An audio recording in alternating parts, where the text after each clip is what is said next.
श्री चंद्रशेखर जी, माननीय चंद्रशेखर जी। धन्यवाद अध्यक्ष जी।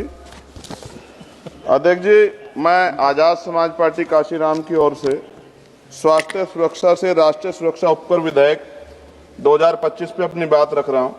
यह विधेयक जितना बड़ा नाम लेकर आया है उतने ही बड़े सवाल साथ लाया है। इस बिल का उद्देश्य राष्ट्रीय सुरक्षा और लोक स्वास्थ्य को सुदृढ़ करना बताया गया है, लेकिन इसकी संरचना, प्रावधान और भाषा में भारी अस्पष्टता है। अतिशक्तियां और राजस्व वसूली की प्रवृत्ति स्पष्ट रूप से दिखाई देती है। विधेयक का उद्देश्य स्पष्ट नहीं है, नाम बड़ा और दिशा धुंधली।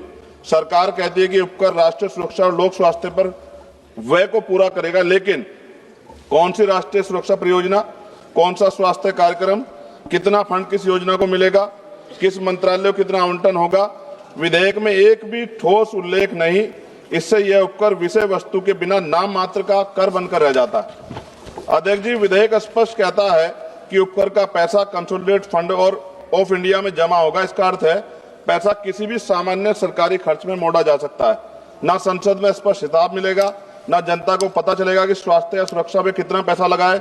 यदि पैसा कहीं भी जा सकता है तो इस उपकर का नाम स्वास्थ्य सुरक्षा क्यों? उत्पादन आधारित उपकर उद्योग पर भारी प्रहार। इस बिल में मशीनों की क्षमता और उत्पादन पर उपकर लगाया जाएगा। इतना भारी उपकर छोटे उद्योग को समाप्त करेगा, मध्यम उद्योग को अस्थिर करेगा, लाखों परिवारों की आजीविका खतरे में पड़ेगी, उत्पादकों पर अनुचित आर्थिक दबाव पड़ेगा। क्या सरकार उत्पादन और उद्यमियों को दंडित करना चाहती है बिल लाकर?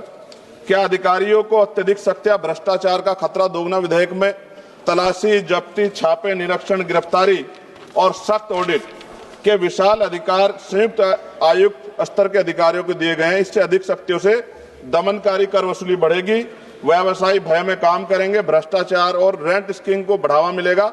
इतिहास गवाह है, कभी अत्यधिक दमन से न अनुपालन बढ़ता, न राजस्व। अवैध छुपा हुआ भूमिगत उत्पादन बढ़ेगा। जब मशीन की क्षमता पर भारी उपकर लगाया जाएगा तो उद्योग उत्पादन छुपाएंगे, अवैध यूनिटें चलाएंगे, अंडरग्राउंड फैक्ट्रियां बढ़ेंगी, काला बाजार मजबूत होगा। और WHO के अनुसार GST सेस बढ़ने के बाद अवैध बाजार में 13,000 करोड़ तक दुगना हुआ है। क्या सरकार वही गलती दोहराना चाहती है? नशीले उत्पादों की मांग कीमत बढ़ने पर भी नहीं घटती। अध्यक्ष जी, पान मसाला जैसे उत्पाद एडिक्टिव है।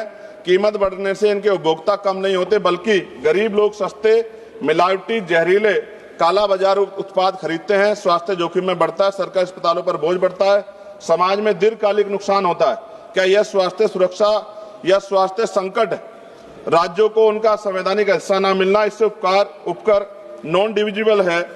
इसका अर्थ है राज्यों को इसमें से ₹1 भी का भी हिस्सा नहीं मिलेगा। केंद्रवाद बढ़ेगा, राज्यों की वित्तीय स्वायत्तता कमजोर होगी, विकास योजनाओं पर प्रतिकूल प्रभाव पड़ेगा। राज्यों का हक क्यों छीना जा रहा है? अध्यक्ष जी, विधेयक को संसदीय परीक्षण से बचाकर जल्दी पारित करने की कोशिश गलत। इतना महत्वपूर्ण और व्यापक प्रभाव वाला विधेयक उद्योग, उपभोक्ता, राज्यों, कर प्रणाली, आर्थिक गतिविधि सभी को प्रभावित करता है। निष्कर्ष जी, यह विधेयक देश हित में नहीं, राज्य हित में है। और माननीय अध्यक्ष जी, सभी तथ्यों को देखते हुए स्पष्ट है, यह विधेयक अस्पष्ट है, अनियंत्रित है, शक्तियां देता है, उद्योग विरोधी है, अवैध बाजार बढ़ाएगा, गरीबों को नुकसान पहुंचाएगा, राज्यों के अधिकार छीनता है और उपकर प्रणाली को अविश्वसनीय बनाता है। हमारी स्पष्ट मांग है, विधेयक को तत्काल प्रवर समिति स्टैंडिंग कमेटी को भेजा जाए, उपकर की दर, उपयोग और पारदर्शक ठोस प्रावधान शामिल किया जाए, कर अधिकारियों की शक्तियों को सीमित और जवाबदेह बनाया जाए, उपकर राष्ट्रीय स्वास्थ्य व राष्ट्रीय सुरक्षा पर व्यय हो, इसका कानूनी प्रावधान अनिवार्य किया जाए। इन्हीं शर्तों के साथ इस बिल का मैं विरोध कर संशोधन सहित पुनर्विचार की मांग करता हूं। अध्यक्ष जी, अंत में इस बिल को पढ़कर मुझे ऐसा लग रहा है कि देश की सुरक्षा में अब अत्याधुनिक हथियारों की नहीं, पान मसालों की ज्यादा जरूरत है। और हर चौराहे पे खड़े होने वाला व्यक्ति कहेगा कि देश की सुरक्षा में सबसे बड़ा योगदान उसका है। धन्यवाद अध्यक्ष जी। जय भीम, जय भारत, जय संविधान।